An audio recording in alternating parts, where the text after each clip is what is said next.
Here we go. All right, so our project is called the Financial Mentorship Fellowship. These are my colleagues, Danny Bizururemi and Chan Yoon, and Ezra Tandela and myself. We're very excited to present this to you guys. We're actually all wearing real ties because we're passionate, ready, and excited, ready to go. Ready. All right, so. All right, good evening, everybody. And I'll start with our mission statement. Our mission statement is to utilize the Christian discipleship model to kind of like empower low-income high school students. And our target is the North Shore area, and it's to teach them through like education and how like to have healthy habits and financial management. And our objective is to train students in financial independence to have wisdom and be able to work so that we can like break the cycle of poverty. And we hope to provide college mentors with profound understanding and service of a Christian discipleship. And our target audience, as I said, is the North Shore low-income high school students. And we hope to enhance also Gordon College's community and our reputation in the area. Yeah, so our curriculum is set up part of 3 levels. So the first level is expansion, and we want to kind of help them understand the broad economy and like things like scarcity and distribution of resources, as well as pertinent questions to them like why are some people rich and some people poor? Questions of income inequality. That's our first level. And our second level is immersion. So we have a broad understanding of the economy, and then we take a step back and say we want to delegate technical knowledge. Things like building healthy financial habits, budgeting, importance of savings, accompanied with the book Total Money Makeover by Dave Ramsey. And then we want to also teach them how to understand big financial systems that have to be understood, like banks and mutual funds. The third level is kind of this exit out of the program, which is essentially going to be sort of a senior seminar kind of thing, where we're going to talk about future planning. We've learned all of this, now what can we do? Like practical, vocational, and career objectives, as well as talking about current events and discussing them, because that's what's important. Pertinent current events as we send them back into the real world. So the qualification of the applicant of mentors that we will look for is we want committed Christians who are ready for discipleship that they are able to give to the local high school students. That we are looking for the 3.0 GPA, we are looking for accounting, finance, business administration, and economics major.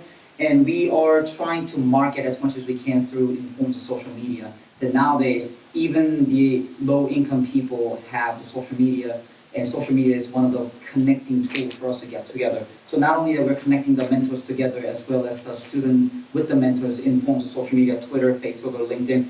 And I think that Nike has the greatest wisdom of how to implement the plan. Just do it. No, we're not just going to do it. We have to implement it. So we are willing to do the survey with the local high schoolers and trying to see, okay, what are the lessons they need? What are the areas that we could be the best instruments for them? And at the same time, cooperate with the OCEs and trying to get a connection because they already have a pre-existing network with the Gordon College. Our initial plan is to start with partnering with one school, right, that is interested in implementing this program, and yeah, so start small, and that's how we plan to start. So that's about it.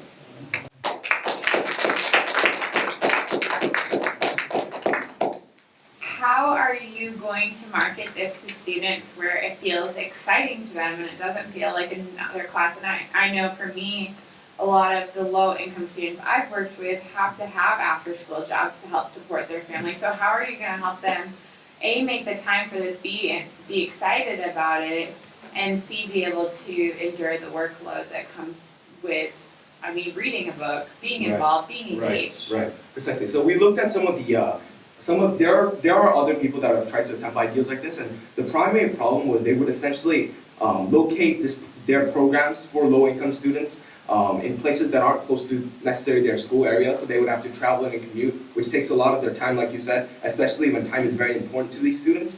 So that's why we're talking about connecting with the CEO, Office of Community Engagement, trying to find a school and trying to make this part of sort of an extracurricular program in that particular school, so that it's much more accessible to those students there. So there's no need to commute. It's just staying probably an hour or two after school for once a week or twice a week. We're thinking once a week at this point. So it'll be much more accessible. We actually tried to solve, we actually looked into other programs like ours, and that was a good point, because that was one of the problems raised in objections to those programs. Yeah, I mean, may I also add one more thing towards that? Is that nowadays the learning is not only happening in the traditional classroom settings, but a lot of learnings are done online. And Golden College is also trying to head towards that direction. So by using that model that we mentioned about Facebook, Twitter, and LinkedIn, that the group messaging that we are able to have, those are, they don't cost any money. And we are still able to have decent discussion between the mentors and the students to have talks about finance and economics, because our primary focus is that economics and finance just doesn't happen in the classroom. It is subject that's applicable to the real lives, and then if students have to support their family, they will know what it means to have a minimum wage, and then what it means for how the monetary system works, so they'll be able to better apply, and then down the road they will have more hands-on experience as well as knowledge from this education program for them to get farther in their lives. Sure. I'm just wondering, because it's going to be out of Gordon, and you talk a lot about working with these high school students. So, is it just going to be pouring money into it, or is it revenue coming? Right. So the way you want, okay. You can say. The way we set it up, which was we were actually going to clarify the PowerPoint. But, it's fast. Slide.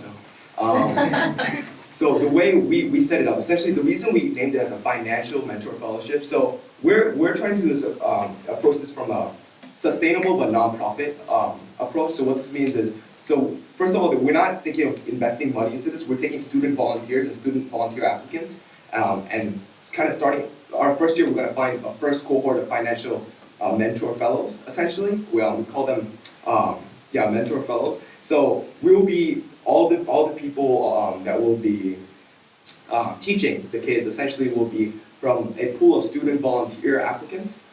So that won't cost anything, first of all. And you got two parts to your question? Revenue coming in? Revenue coming in? No, we're not. Yeah, we're not looking. We're essentially we were going for a nonprofit model. Yeah.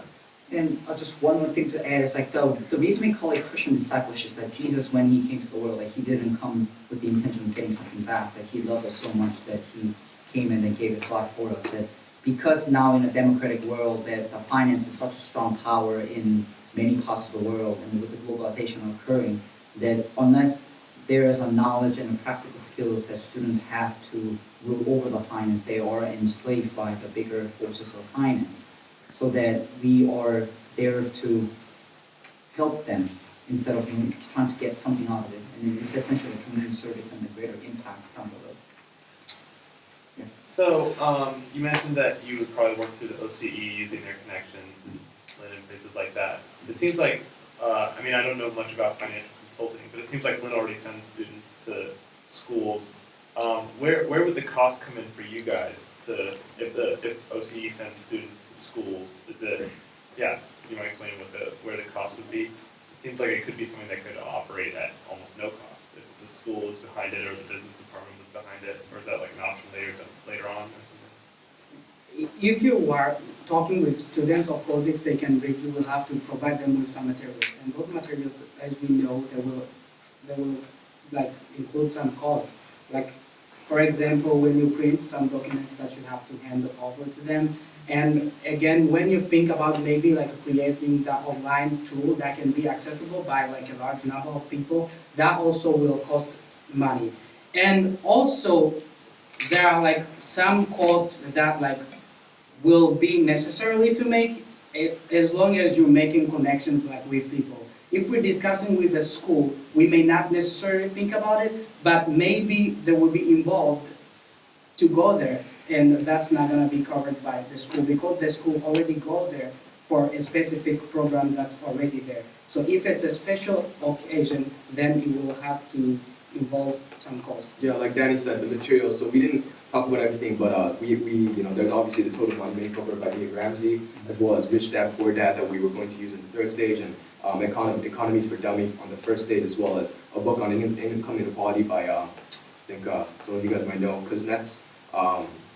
So all those materials, they're going to cost money. So that's where money does play a factor, and getting support from this competition will definitely help us with that if we're to pursue this. You also think of the reason we chose those books specific for curriculums because we don't want this mentoring program to be sound like economic lecture in a college level. They could do that later in their lives, and then they could Google it or on their smartphone. They could have to, find out what supply and demand is. But the practical financial skills about budgeting, it's based on an interview that I had with a friend of mine who grew up in Boston, and he did not learn how to make credit card payments and then how to read, how to write checks and then what it means to have a compound interest and the mutual fund until he got to college.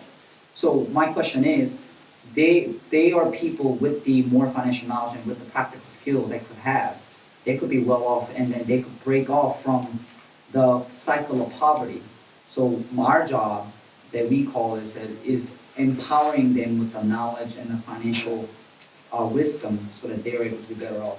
And books like that are available at the public library in mass volumes. Yeah. So, I would just say real quick, no matter what happens in this competition, I think this is super viable, and I think there's a lot of people on this campus that would support you. So I'd say, no matter what happens, I think you can make this happen, and it would be really cool, because I think you guys have so much value to add in low-income communities. I think it's really cool. thank you. Yes. I think the idea is very, very good, and I think there's so much you can do for the community. Do you see that there's someone overseeing training, or would it just be kind of everybody is part of one system? How do you envision it cyclical, there are student leaders who will be training other student leaders to engage, or is it one who will be as a staff? Oh yeah, okay. I like to talk. So first of all, we found out that we could only use pictures, so we could put it up there. But faculty advisors, we wanted to get faculty involvement from the from the economics and finance department as well. To kind of have them mainly not so much in the training, the mentors part, but the part of overseeing the curriculum and making sure that's sound. But you brought a good point up about how are we going to train our mentees. The reason actually we call it a Christian discipleship model is it's obviously because we want to reach out to the marginalized, but it's also because the reason we also call it the financial mentor fellowship is because we plan on having a system where we have our first batch of mentor fellows, right? And they go teach, and the next batch of mentor fellows will actually be paired up with the previous batch of mentor fellows, which will be giving guidance and accountability to the new batch of mentor fellows. And that's our system that we're talking about when we say the Christian model of discipleship. I'm sorry we didn't make that clear. Thank you very much.